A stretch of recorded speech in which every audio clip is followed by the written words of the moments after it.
invitarle a abrir su Biblia en el libro de Mateo. El día de hoy vamos a estar estudiando la entrada triunfal que sucedió justo el domingo antes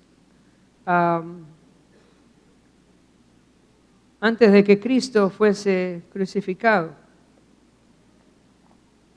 Mateo capítulo 21, el día de hoy vamos a estudiar del versículo 1 al versículo 11. Mateo 21 del 1 al 11. El tema es la entrada del rey. Dice, cuando se acercaron a Jerusalén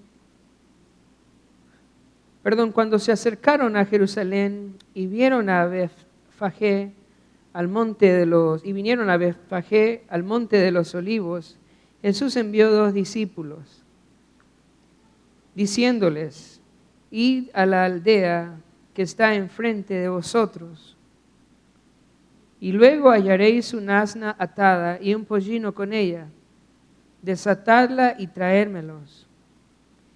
Y si alguno dijere algo, decid, el Señor los necesita, y luego los enviará. Todo esto aconteció para que se cumpliese lo dicho por el profeta, cuando dijo, decid a la hija de Sión, he aquí, tu rey viene a ti, manso y sentado sobre un asna, sobre un pollino, hijo de animal de carga. Y los 2 discípulos fueron e hicieron como Jesús les mandó. Y trajeron el asna y el pollino, y pusieron sobre ellos sus mantos, y él se sentó encima. Este evento ocurrió el día domingo. Si vamos al libro de Juan, en el capítulo 12, Jesús estaba en Betania el día sábado. Juan capítulo 12, versículo 1 dice, 6 días antes de la Pascua vino Jesús a Betania donde estaba Lázaro, el que había estado muerto y a quien había resucitado de los muertos. Dice 6 días antes de la Pascua, o sea, el día sábado. Y luego en el versículo 12 dice, el siguiente día, grandes multitudes que habían venido a la fiesta al oír que Jesús venía a Jerusalén, tomaron ramas de palmeras y salieron a recibirle. Entonces, ¿cuándo es el día en que Jesús entra a Jerusalén? El día domingo.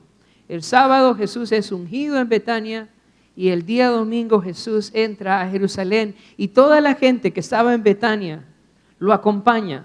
Después de ver cómo él resucitó a Lázaro, lo acompaña también desde Betania para entrar con él a Jerusalén. Entonces la entrada triunfal aparece el domingo, lo dicen los evangelios, ¿ok? Ahora, volviendo a Mateo 21, dice, cuando se acercaron a Jerusalén y vinieron a Betfagé, al monte de los olivos, Jesús envió a 2 discípulos para que trajeran a un asna y un pollino a una aldea que estaba enfrente, ¿verdad? Y les dice a sus discípulos, cuando les pregunten por qué desatan al pollino, díganles porque el Señor, los necesita. Usted puede ver aquí un cambio radical en la actitud de Jesús. Cuando estudiamos con cuidado los evangelios, Jesús sanaba a la gente y les decía después, no digan a nadie, no cuenten a nadie. En el caso de Lázaro, Jesús sana a Lázaro delante de las multitudes. Todo eso está planeado, todo eso es diferente a todo lo que había hecho antes. Jesús quiere que la gente vea que Él tiene el poder de resucitar. Así que viene con estas multitudes de Betania para entrar a Jerusalén. Todo está planeado.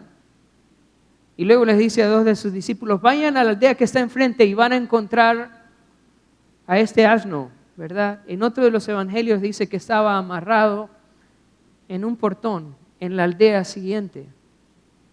Y también dice que salieron a preguntarle a los discípulos, ¿qué están haciendo? Y ellos dijeron, el Señor los necesita, y entonces ellos dejaron que se llevaran al asno.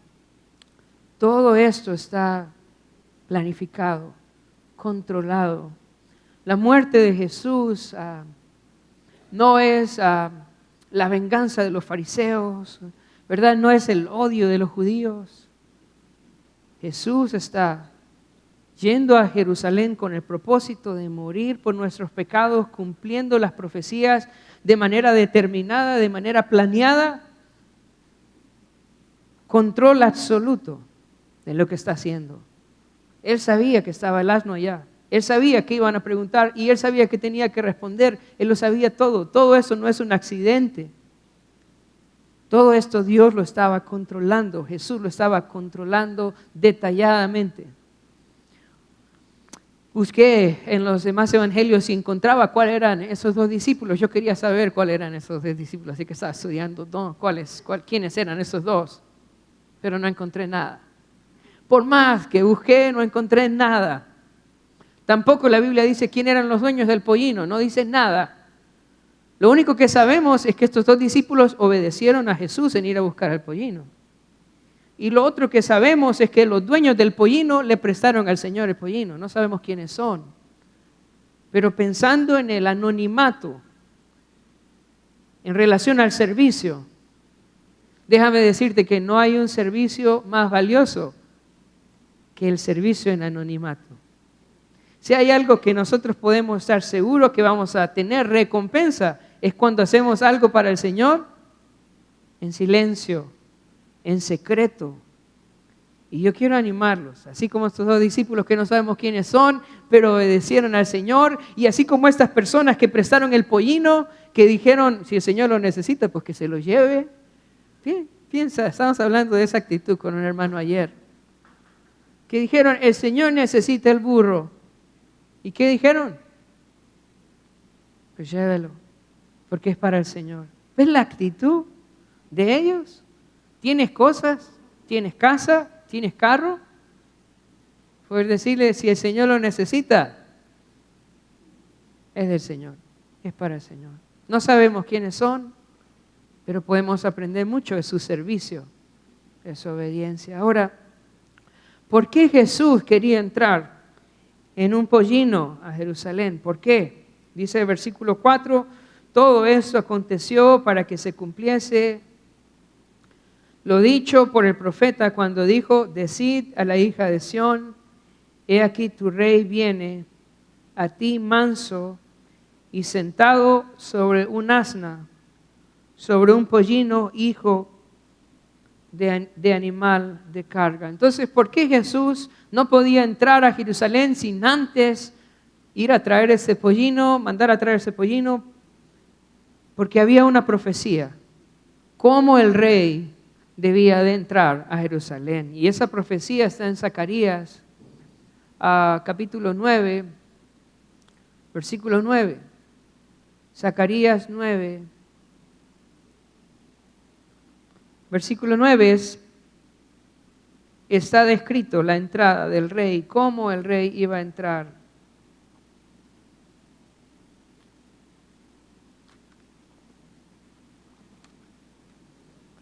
Dice Zacarías 9, versículo 9, alégrate mucho, hija de Sión, da voces de júbilo, hija de Jerusalén, he aquí tu rey vendrá a ti, justo y salvador, humilde, y cabalgando sobre un asno, sobre un pollino de asna, hijo de asna. Entonces, era parte del cumplimiento profético. Una de las razones por las cuales nosotros podemos estar convencidos de que Jesús es el Mesías es por la cantidad de profecías que se cumplen tanto en su nacimiento, en su ministerio y en su muerte. Si tomamos el tiempo para estudiar el Antiguo Testamento, vamos a encontrar que en Jesús se cumple cada una de las profecías. Y si usted es un poco más estudioso y ve cuándo se emitieron estas profecías, se van a dar cuenta, ¿verdad?, de que son miles de años antes de que Jesús viniera y que se cumplen con mucha precisión. Profecías en cuanto a su nacimiento en Belén, en cuanto a su familia, ¿verdad? Que venía del linaje de David. Profecías en cuanto a su ministerio, sus milagros. Todo esto aparece en las profecías del Antiguo Testamento. Y detalladamente, su muerte en la cruz, también en los Salmos. Es increíble cómo se describen que se iban a repartir sus ropas, ¿verdad? Que iban a jugar, ¿verdad? Los soldados. Todo esto se describe detalladamente en el libro de los Salmos. 1000 años antes de Cristo. Su muerte detallada en Isaías, 500 años antes de Cristo. ¿Podemos ser convencidos de que Jesús es el Mesías? Sí. ¿Por qué? Por las profecías del Antiguo Testamento. Y aquí hay una más. Jesús entrando en un pollino, en cumplimiento de las profecías del Antiguo Testamento. Ahora, además de ser un cumplimiento profético, también es un contraste en cuanto a los reyes de la tierra, en cuanto a los emperadores. Habla acerca de cómo es el carácter de Cristo, cómo es el carácter de nuestro rey. Los emperadores cabalgaban sobre caballos, mostrando su poder. Tenían ejércitos que los acompañaban, armas que los acompañaban. Así que cuando iban a entrar a una ciudad, ¿verdad? Iban con su ejército, con sus armas, mostrando su poder, su gloria. Pero Jesús entra a Jerusalén en un pollino y luego dice, ¿animal de qué? De carga. Esto no solo es profético, también habla de su carácter, de su persona. Tu rey viene a ti, dice, manso y ¿qué más? Y humilde. Nuestro rey, diferente a todos los reyes de la tierra, hermanos. El rey de reyes viene a Jerusalén, manso y humilde sobre un pollino. De pronto para usted eso no sea muy importante. O de pronto no sea tampoco muy cómodo. Pero nuestro rey es un rey de paz, un rey manso y un rey humilde. Yo quiero decirte que Jesús, hasta el burro era prestado. Él lo iba a devolver. Manso y humilde. Así es nuestro rey, el rey que entró a Jerusalén, manso y humilde. Y yo te pregunto, en esta mañana, ¿cómo deben ser los ministros de este reino? ¿Cómo debemos ser nosotros los que formamos parte de este rey manso y humilde? ¿Cómo debemos ser? Mira, si nuestro rey es manso y humilde, nosotros deberíamos ser las personas más mansas y humildes. Un indicativo de un falso profeta es su orgullo. Puede hablar muy bien, puede saber mucho de la Biblia, pero si en su corazón hay orgullo, está perdido. Los ministros de este reino deben ser mansos y humildes, porque nuestro rey, hermanos, nuestro rey es manso y es humilde. Así somos sus siervos también. Así debemos ser su pueblo.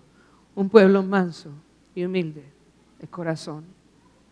Ahora vamos a ver la reacción de la gente que venía con Jesús. Vamos a estudiar un poco acerca de sus palabras. Y esto es importante. Vamos a tratar de entender lo que la gente estaba haciendo.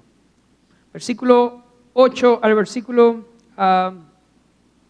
9 dice: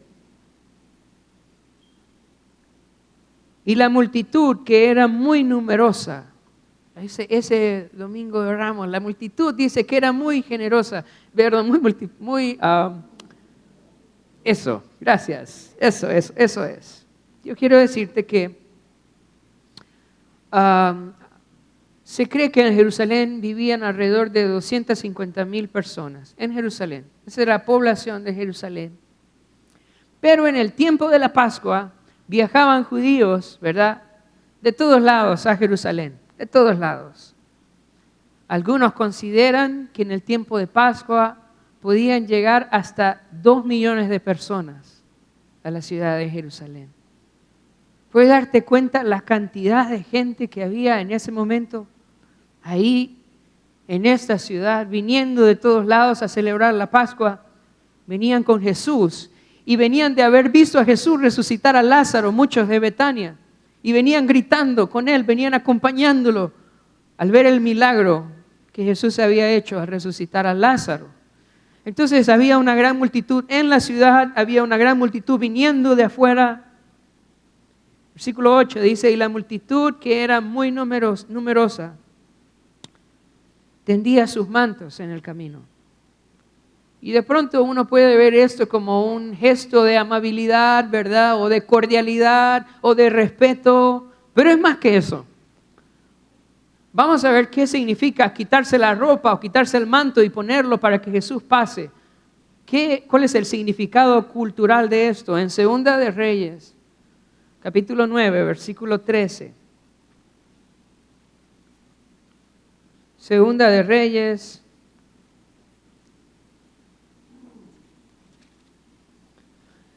capítulo 9, versículo 13. Vemos cuál es el sentido cultural. Jehú había sido ungido como rey. Y cuando los demás se dieron cuenta de que Jehú había sido ungido como rey, dice en el versículo 13, entonces cada uno tomó apresuradamente su manto y lo puso debajo de Jehú en un trono alto y tocaron corneta y dijeron, Jehú es rey. Entonces, cuando la gente se quitaba la ropa y la ponía a los pies de Jesús para que Él pasara por ella, estaba diciendo una cosa, Jesús es rey.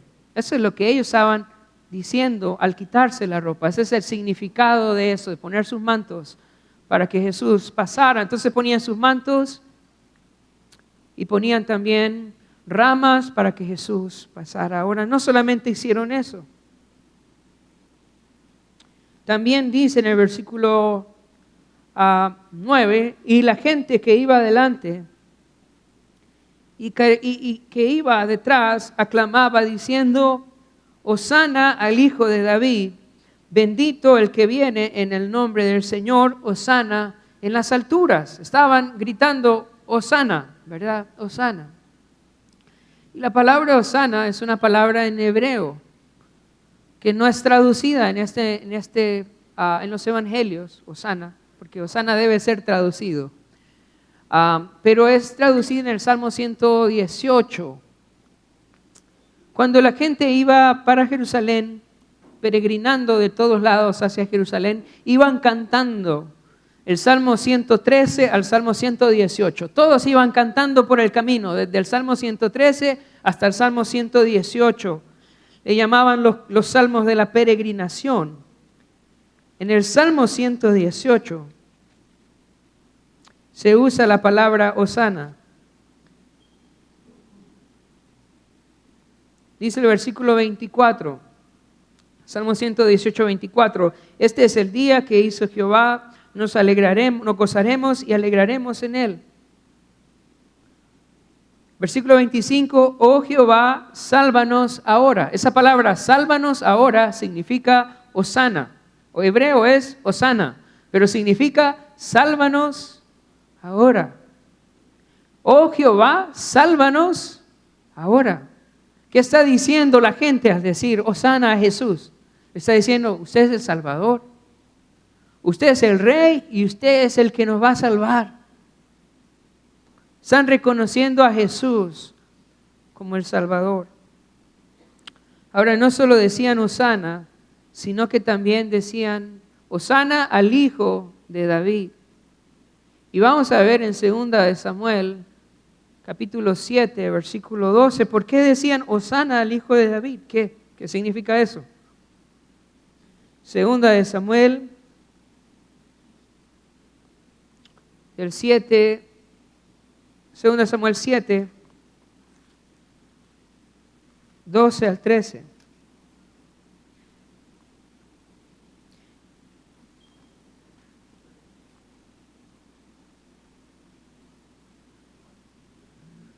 David había decidido construir un templo para Dios y Dios le dijo, no, vos no me vas a construir una casa, yo te la voy a construir a vos, ¿verdad? Y estaba hablando de un reino eterno, de un reino permanente, lo que Dios le iba a dar a David, un hijo que iba a reinar por siempre.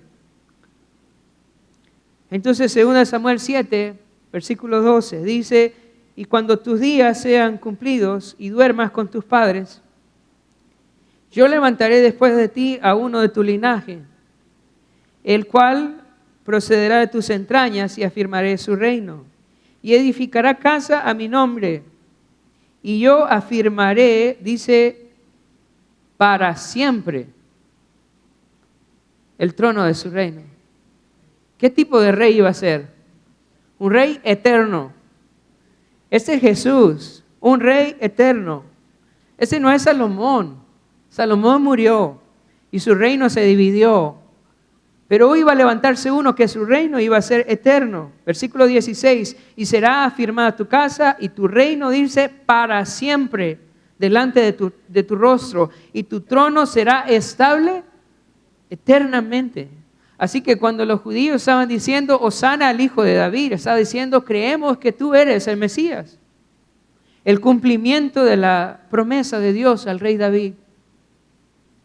El rey eterno. Bendito el que viene en el nombre del Señor es parte del Salmo 18 y también es una afirmación mesiánica. Entonces, quiero que pensemos un momento y de pronto vamos a tratar de conectarnos aquí. Puedes ver las palabras que está diciendo esa multitud de personas, puedes valorarlas. Ellos están diciendo, Él es el rey, y se quitaban los mantos y lo ponían a sus pies. Ellos están diciendo, Hosana, Él es el Salvador, el que nos va a salvar. Ellos decían, Él es el hijo de David, Él es el Mesías. Él es el Mesías. Ahora, estas afirmaciones son bien fuertes. Son bien fuertes. Ahora, ¿realmente ellos estaban entendiendo lo que estaban diciendo? ¿Eso realmente era del corazón?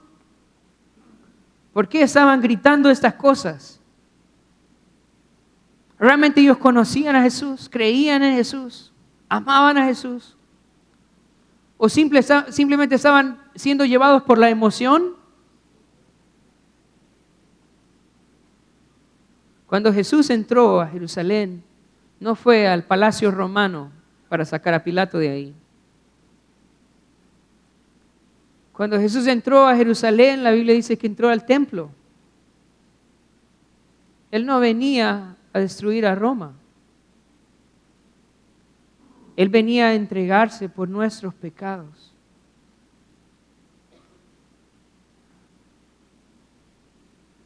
Vamos a ver los siguientes versículos. ¿Cuál fue la reacción de la gente? ¿Realmente la gente en su adoración entendía lo que estaba haciendo? Vamos a ver.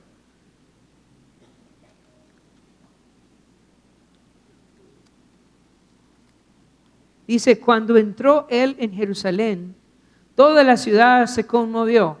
Se conmovió y la idea es que tembló. Todos empezaron a hablar. ¿Quién es este? Y la gente decía, este es Jesús, dice el profeta de Nazaret.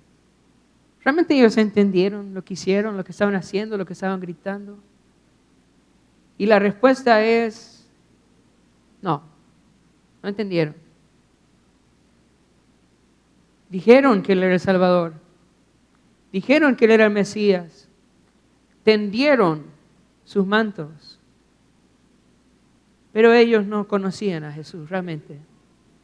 Ellos no se habían entregado a Jesús. No entendían quién era Jesús.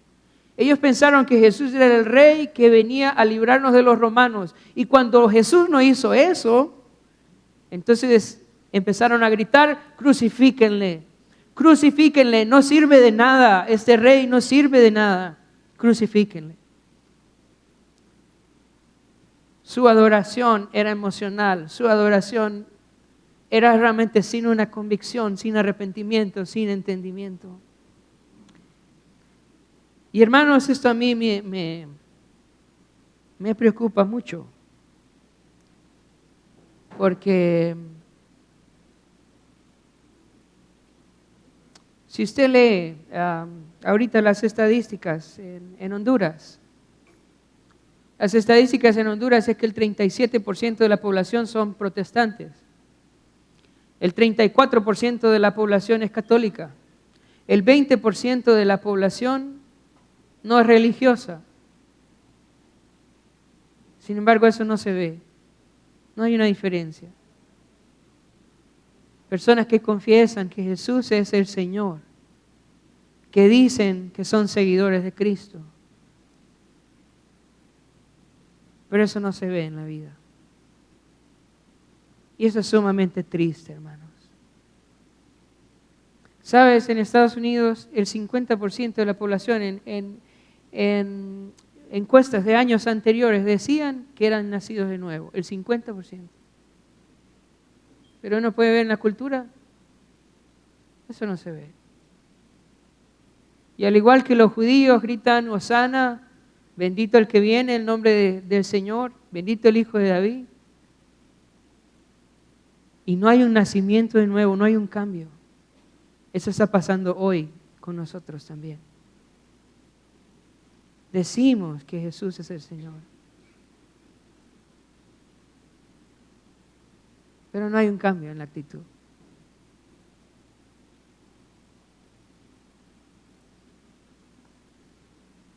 Quiero que pensemos en algunas cosas en ese pasaje.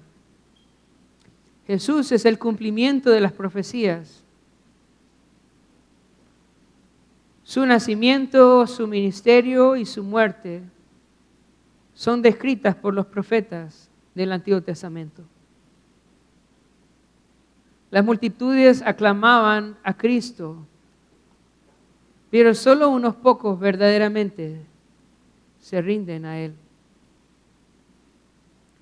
Asegúrese de estar en ese pequeño grupo. Piénsalo.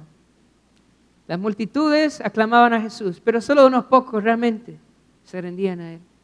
Hoy en día muchos dicen que son cristianos, pero muy pocos realmente se han rendido a Jesús. Yo quiero preguntarles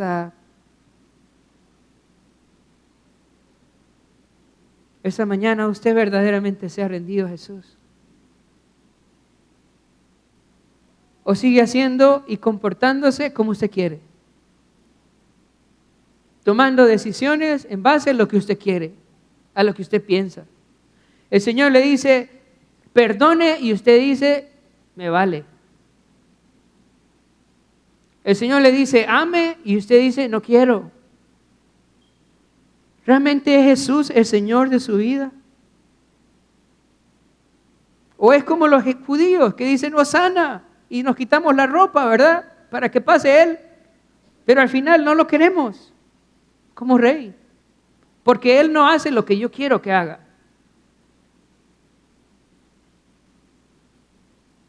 Jesús vino a morir por mis pecados, no a resolver mis conflictos terrenales. Piénsalo. ¿Por qué los judíos desecharon a Jesús? Porque Él no sacó a los romanos. ¿Por qué muchas veces nosotros no queremos a Cristo? ¿Por qué nos apartamos de Dios, de la iglesia? ¿Por qué Él no resuelve mis problemas terrenales?